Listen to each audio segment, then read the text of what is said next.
조갑제 TV 시청자 여러분 안녕하십니까? 2022년 6월 24일 오전입니다.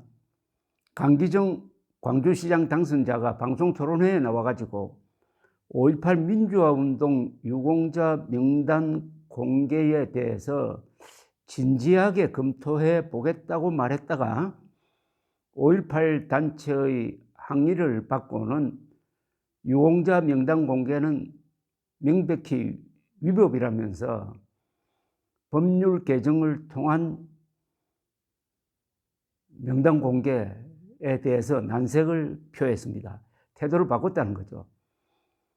5.18 유공자 명단 공개 문제는 지난 21일 지방 소멸을 주제로 방송된 MBC 100분 토론회에서 나왔습니다.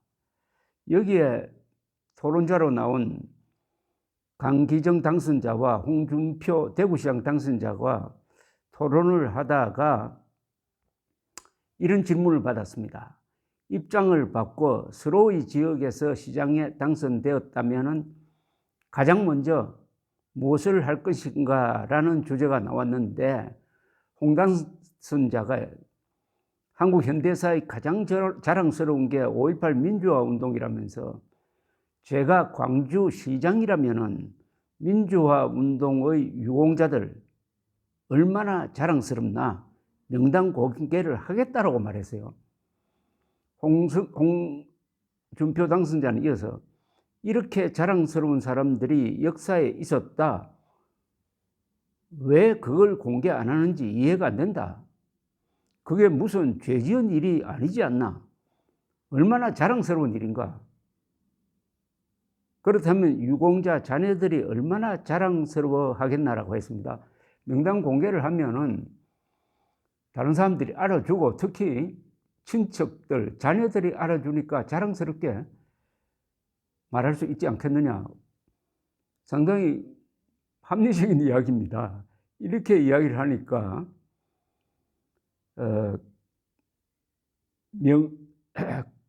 강기정 당선자가 명단 공개는 법으로 제어를 받고 있다. 법으로 그것은 통제되고 있는 것이라고 했지만은 홍준표 당선자가 법을 개정하면 된다고 밀어붙였습니다. 그 뒤 강기정 당선자는 명단 공개 좋다. 5.18 명단 공개 문제는 정말 시장으로서 검토를 해보겠다 진지하게 라고 말을 했어요. 어떻게 보면은 홍준표 당선자의 페이스에 말려든 것 같기도 합니다. 그러자 5.18 단체는 어제 성명서를 냈습니다. 5.18 민주유공자 명단은 광주 서구 5.18 자유공원 내에 추모 공간에 공개되어 있다면서 5.18 유공자를 폄훼하고 왜곡하는 망국적 은행으로 국민 통합을 저해하는 홍 당선자는 광주 시민은 물론 전 국민에게 사죄해야 한다고 했습니다. 이 부분은 전혀 앞뒤가 맞지 않습니다. 홍준표 당선자를 이렇게 공격할 수가 있습니까? 5.18 유공자를 폄훼한 적이 없다고 했어요. 아주 자랑스럽다고 했습니다. 그리고 왜곡하는 망국적 은행으로 아니 민주화 유공자의 명단을 공개하는 게 왜 망국적 은행이 되는지 국민 통합을 저해한다는데 이게 왜 국민 통합을 저해하는지 국민 다수가 명단 공개를 원하고 있습니다. 그러면은 국민 통합을 위해서는 명단 공개를 하는 게 맞죠. 그런데 이런 항의 성명이 나오자 강기정 당선자는 입장문을 내고 5.18 민주화 운동 유공자 명단 공개는 명백히 위법으로 관련 단체 외 지역사회의 논의와 합의가 먼저 필요하다고 했어요. 홍 당선자가 법을 개정하면 가능하다고 하자 답변했던 명단 공개 검토 발언은 법 개정을 포함하여 지역사회와 5.18 단체, 정치권 등의 진지한 검토 논의 합의가 필요하다는 의미라고 해설까지 덧붙였습니다. 2018년 7월입니다. 시민 100여 명이 국가보훈처를 상대로 5.18 유공자 이름과 무슨 공적인지를 공개하라는 소송을 제기한 적이 있습니다. 당시 법원은 5.18 명단은 공개 대상이 아니라고 판결했습니다. 비공개로 보호되는 사생활 비밀 등 이익이 공개로 인한 공익보다 크다는 게 그 이유였습니다. 다른 국가 유공자 명단이 공개되지 않는 것도 비공개 판단의 근거로 삼았습니다. 다른 국가 유공자도 공개되지 않도록 되어 있는 건 사실입니다. 자, 그런데 그러면은 국민들의 생각은 어떤지 여기에 대해서 여론조사를 한 게 하나 있습니다.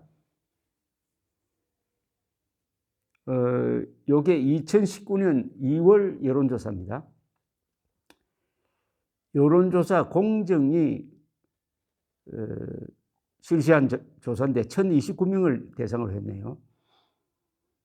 58.2%의 응답자가 국민의 세금이 들어가는 점과 국민의 알 권리 차원에서 명단을 공개해야 한다고 답을 했습니다. 30.9%는 개인정보의 사생활 보호를 위해 비공개해야 한다고 답을 했고 11%는 잘 모르겠다고 했습니다. 58대 31이니까 압도적으로 공개를 원하고 있습니다. 당시 조사에 따르면 광주와 전라도 지역을 제외한 모든 집단에서 공개해야 한다는 응답 비율이 높게 나타났습니다. 대전, 충청, 세종, 부산, 울산, 경남에서 특히 공개하라는 응답 비율이 66% 이상으로 나왔습니다. 다만 광주와 전라도 지역에서는 비공개해야 한다는 비율이 46.5%인데 뭐 압도적으로 높은 것도 아닙니다. 자, 그런데 명단 공개를 하지 않는 이유가 법에 그렇게 되어 있기 때문이라고 했는데 이것은 법을 개정해서라도 국가유공자 명단은 그 어떤 경우든지 광주 사태를 비롯해 가지고 6.25 남침 때 희생된 또는 분들이라든지를 포함해서 가리지 않고 다 공개를 원칙으로 해야 합니다. 다른 나라에 유공자 명단을 비밀로 하는 데가 있는지 모르겠습니다. 조전혁 의원이 국회의원 시절입니다. 정교조 명단을 공개를 했다가 손해배상을 문 적이 있습니다. 그것도 저는 이해할 수가 없어요. 그 판결도. 아니, 정교조 가입한 사람은 그동안에 정교조 활동을 그렇게 자랑스럽게 이야기를 했습니다. 그리고 무엇보다도 학생과 학부모의 권리가 있습니다. 나를 가르치는 또는 우리 자식을 가르치는 교사가 정교조에 들어있느냐 안 들어있느냐를 알고 대응해야 되는 것 아니겠습니까? 정교조가 자행한 그동안의 반국가적, 반헌법적, 비교육적 교육을 감안한다면 그것은 학생과 학부모의 자위적